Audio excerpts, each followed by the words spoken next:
Շատ եք չարչարվել, որպեսզի ստանանք նրան այդ շարժումի մեջ, որպեսզի նաև այդ լայի վերջը քանի տարի արդեն 16 թվականից մեզ համար հերոս է, խտացված կերպար։ Եվ նրա խոսքերը, պատմություն կա ի վերջո այս մարդու հերոսացման խիզախումի հետ կապված։ Ո՞ր եք ստացել դա։ Եկեք այսպես պատասխանեմ ձեր հարցերին։ Երևի թե Աստծո նախախնամությունն էր առաջի հերթին, որ այդ պատիվը ընձեռնվեց ինձ քանդակելու Ռոբերտ Աբաջան ազգային հերոսին։ Ես փորձել եմ իմ միջով անցնելով, զգալով իմ տպավորությամբ ստեղծել այն, ինչ որ արդեն ագներև է ձեր աչքի առաջ է։ Տեսեք Աբաջան Ռոբերտի սխրանքը ինքը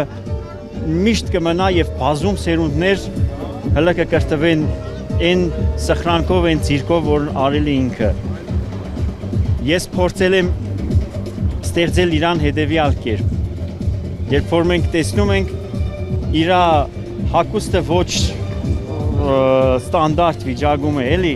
այսինքն ես փորձել եմ նկարագրել իր այդ վերջի պահը։ Պահ, որը կորցրել է ինքը ամեն ինչ եւ տալիս է իր ամենաթանկը հանուն հողի, հանուն հայրենիքի, որ իրան ասում են կարող ես հետ գալ, դու արի, բայց ինքը ասում է իմաստ չունի իմ գալը։ Ես փորձել եմ այդ սիմվոլիկան, որը թե իր նռնակի մեջ էր, թե իր ռացիայի մեջ էր, որով ինքը կապ է հաստատել։ Ու այդ կալցոն, որը քաշել է, որ արդեն պիտի ինքը իր հետ տանի թշնամուն։ Պատասխանատվությունը մեծ էր այնուամենայնիվ Իհարկե։ Երբ առաջին անգամ պետք է ցույց տայիք հերոսի ընտանիքի անդամներին։ Տեսեք ինչպես ստացվեց։ Առհասարակ ես արձանը ավարտում եմ, նոր եմ հարազատներին կամ մարդկանց, որոնք որ ճանաչում են իրենց,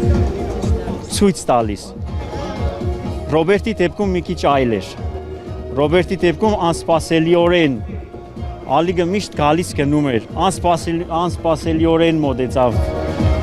Ու ի զարմանս ինձ միանգամից ցնցվեց։ Ու այդ ամբողջ էներգիան փոխանցվեց ինձ։ Ինչքան ժամանակում եք սարքել արդեն։ Արձանը սարքել եմ երևի թե էս էլ էր Աստծո կողմից ուրեմն։ Արձանը մի 2-3 ամիս։ Իմ մոտ մի քիչ